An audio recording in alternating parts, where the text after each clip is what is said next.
Alright, what's going on today? We are doing some aero. I tried to film a video of this already, but I didn't really do a very good job at filming it. So I've got these like rear side and back little aero. I don't know if you'd call it really aero or like just some kind of a lip, I guess. So I've got these sheets of plexiglass here, and what I'm gonna do is basically just cut them and make like a full lip around the whole car. So I've got this one already marked out. So my side skirt's about 4 inches wide underneath the car. So I'm basically gonna just cut this 6 inches. You can see that. Cut this 6 inches and kind of line it up. And since I don't have like one big piece, I'm just gonna make another one that's gonna extend out. And I'm not sure exactly like what I'm gonna do with the seam where it meets up at. But for right now, I'm just gonna cut this first piece and just kind of see how I can fasten it and line it up. So 6 inches across the whole thing. I'm gonna use a jigsaw to cut it out, and we'll see how it lays up on there. A quick background of this. So I basically just kind of used the curve of the bumper and just kind of amplified it a little bit, or just made it a little bit of a different shape so that it kind of follows right here and then dives back in.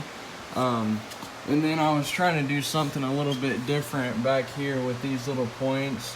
I'm not sure if I'll keep it like that forever, but for right now I kind of like the way that they look, and I've never really seen them like even on an SRT that much. So just something a little different.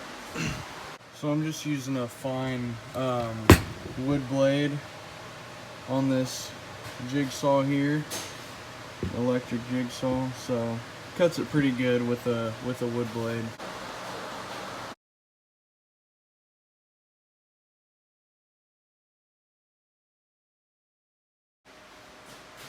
Use a file to knock all these little edges off here.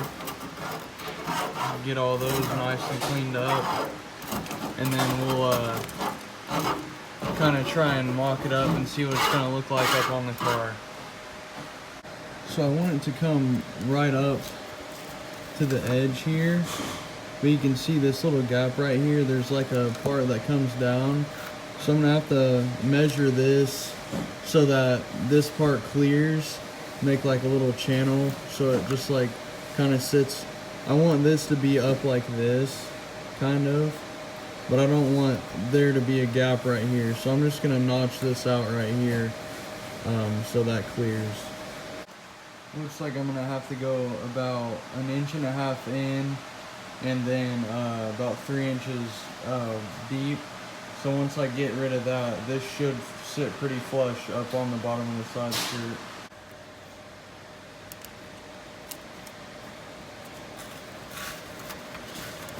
So you can see now that it's notched, it butts right up against that. And I can have it flush. There's not a gap right there anymore. So I'm not exactly sure how I'm going to mount it yet, but first I want to figure out how to get the last piece down here to make it all one lip. So I was aiming to have it about sticking out about 2 inches, but from the way that the side skirt is, it kind of like, if you can tell on camera, it kind of looks like right there towards like where the doors meet up, it kind of goes in a little bit. So I'm thinking right now, right up there at the front, it's about 2 inches, and it's about an extra 1/2 inch out right there. But what I'm gonna do in my mind, what I think is I'm gonna go ahead and cut the side, or like the lip right there at the door line, and maybe even kind of follow it. See how it kind of curves back out like that? I think I'm gonna cut it like right at an angle, and maybe do some maybe like a gap or something like that, because normally you see them all in one piece.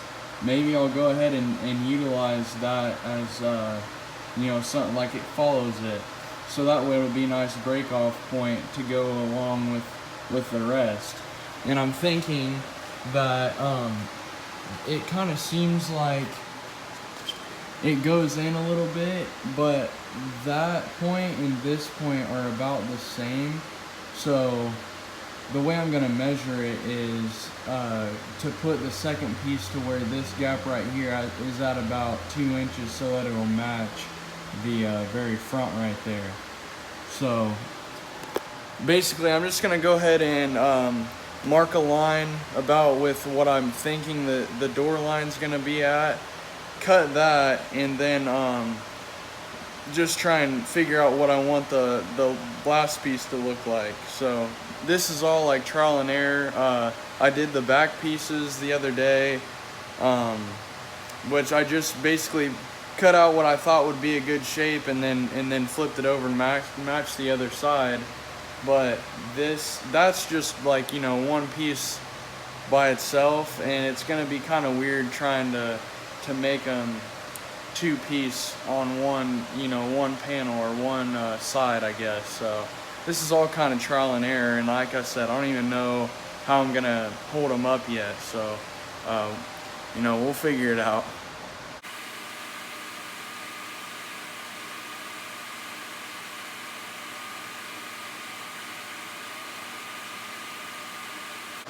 Since it's clear, it's kind of hard to tell, but I went ahead and cut that, so you can see it kind of matches right with that door line. So I think I might just make a little bit of a gap right there, and because I'm not really sure how else to do it.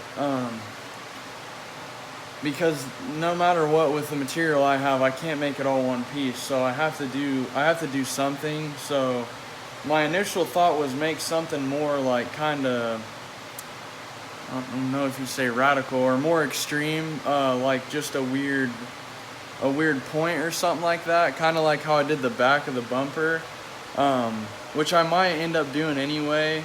I was thinking of just like maybe cutting this at like a really sharp angle this way, and then having the other part come back out, and there being like a gap where there's like a point here, and then it ends with another point at the end. But that's kind of why I cut it conservative at first, so if I don't like the way it meets up, that I can go ahead and do it, make that cut and modify it. So right now I'm just gonna get the measurement for the second piece, and I'll show you how I cut it and everything. So I measured from my farthest point, or like my skinniest point here, to here, and it's gonna be 28 inches. So basically I'm gonna cut about probably 32 inches, so I can overlap it there. That way I'll be able to get my line to meet up with that. And I think what I'm gonna do here is kind of cut it at an angle and make it like kind of an aggressive point going back that way. So I'm just basically, I need about 28, for the outer part, but I'm gonna give myself a little bit more room so I can make a different shape, because it'll have to be inset more towards the center of the car, since this from there to here is going to be farther than this point right here to here. So I'm just going to give myself a little bit more playing room so I can make my own shape.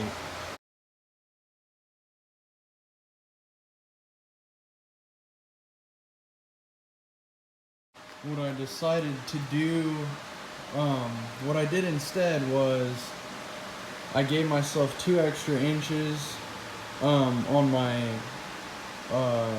outside point here, and so I gave myself 30, since my measurement was 28 from the outside point to the outside point, to make my cut here. That's gonna be a point here at the end. I gave myself an extra 2 inches to come out. So then I used this piece, which is the piece that I cut that line with, I traced that onto here. So I'm basically going to make that cut, and it should fit up pretty well. And then all I'm going to have to do is come back here and make whatever point I want to for the back piece right there. Just because I don't want to skip any steps with you guys, I had myself mixed up to where I was cutting this side out, and that was going to be my outside edge, but these all have like factory edges, or like an edge that was cut with a machine from where I got them from. So I had to basically, if you can see here, I had to flip my stencil from that line right there. I flipped it the other way around so that I could use this as the outside edge. So when I cut this out, it's going to be basically upside down, so I'll flip it, and then it's going to match up with this.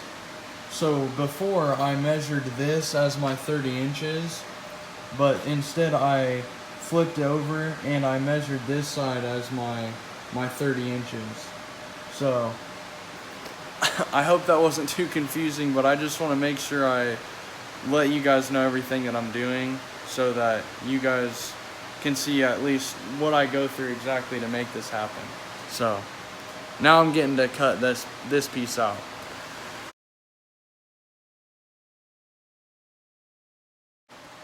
Sometimes I make little mistakes, not a huge deal, but again, just want to document everything. So I still got mixed up for some reason on which way that other piece was cut.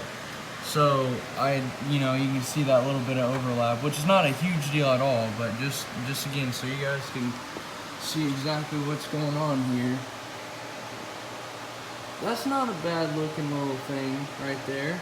So my idea was, once this is kind of, sucked up here, maybe make like a point that comes off of here a little bit, like a little angled cut here, and then just mark and cut that to where it's flush. If you can kind of see what I'm saying, I'll obviously draw it up. But that's about what I'm going for right there. And I kind of like how this meets up for now, but you have to let me know what you guys think about maybe making this come straight off of here where the door line is, but then making this have another, kind of drastic point where there's like negative space right here, that same kind of curve or point that matches this. So I don't know, I'll probably leave them to where they just butt up for now, but let me know what you guys think, and it'll change a little bit once I get it mounted. But for right now, I just need to trim this guy up, and then I will draw this point right here. This matches up a lot better here, and I just drew this up, so basically that's kind of what it's gonna look like. And I did it kind of extreme at first, just so if I didn't like it, I can always cut that down or make it flush, whatever I want to do. So I'm getting ready to cut that out and see what she looks like. Part cut out now. So it's pretty much what we're working with for now. And I already traced these and cut them out for the other side. So I'm just gonna try and figure out how to mount them up, and then I should be good. Alright guys, sorry, you probably wanted to see it mounted today. I decided not to yet because I've got both templates done for both sides, so they're ready to be mounted, but I don't want to mount the side ones without being able to do the front ones. So I'm going to do another video on doing the front bumper, and then I'm going to probably just paint them all, and then I'll like hard mount everything. So I just wanted to do this as a separate video because I wanted to do them in sections where I did the back and the sides and the front all in separate. But like I said in the beginning, I just didn't have a good video for the back one, so I was kind of just make the back and the sides one, and then the front as a separate one. So once I get that video made, I'll just go ahead and paint them, and then I'll mount them all in that video. But just so you guys can kind of see what I'm wanting to do here, this is basically like my mock-up drawing. So this would be like the outline of the bumper, and how I want to make the splitter, or whatever you want to call them. I want to make these little, like, I don't know if you'd call them like fangs or anything. If you've seen like a wide body kit BRZ, they kind of have this little these little raised ends right here, kind of like points, and it'll kind of go with the rest of the theme of the other splitters, I guess. So stay tuned for that one. And then we'll, have a full arrow splitter car thing, whatever. So I hope it wasn't too boring. I tried to get everything. I pretty much showed you guys everything I did, and I'll go back and show how I'm gonna mount everything. I think I'm just gonna plasti dip the sides black, and because that'll be the easiest way. And if it gets damaged, I'll be able to just touch it up real easy. So hope you enjoyed. Stay tuned for the next one where they're all mounted. So we'll see you then.